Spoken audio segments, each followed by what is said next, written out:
do we do now, Edward? We shall have to find a shed for tonight.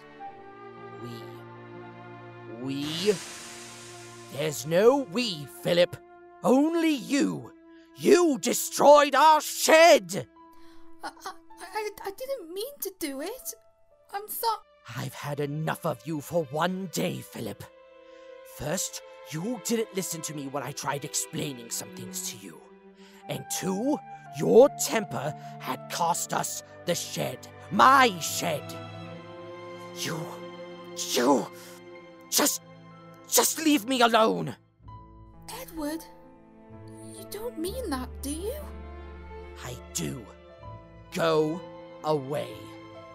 Now. Fine. I'll go and find somewhere else to sleep by myself then. Philip stormed out of Wellsworth, leaving a grumpy Edward behind.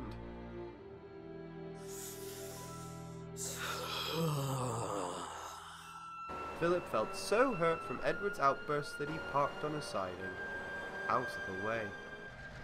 Then this way, I won't be a nuisance to everyone.